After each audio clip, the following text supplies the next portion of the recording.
अस्सलाम वालेकुम। आप देख रहे हैं पाकिस्तान 24 न्यूज़। मैं हूं आपकी होस्ट शुमाइला खान। डोकरी से रिपोर्ट कर रहे हैं अमानुल्लाह जहतियाल।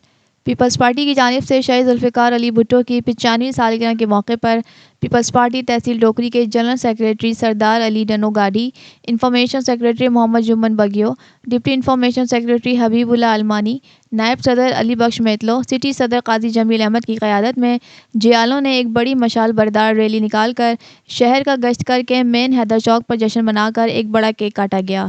जबकि रैली में पीपल्स पार्टी तहसील डोकरी, स्पाफ सिटी और यूसी के रहनुमाओं व डेरा शमन खान, जुनेजो फयाज़ हुसैन, जुनेजो शौकत सोमर, स्पाफ तहसील डोकरी, सदर काजी नूर हुसैन जुनेजो, रियाज भुट्टो, सज्जाद अली जोयो, निसार जतोई, हिम्मत जतोई, कादिर गाड़ी, बरकत चन्ना समेत शहरियों, कारकुनों, वर्करों और जियालों ने बड़ी तादाद में शिरकत की। इस मौके पर रहनुमाओं ने कहा कि पीपल्स पार्टी अवामी पार्टी है। शहीद जुल्फ़िकार अली भुट्टो आज भी पाकिस्तान के अवाम के दिलों पर राज कर रहा है।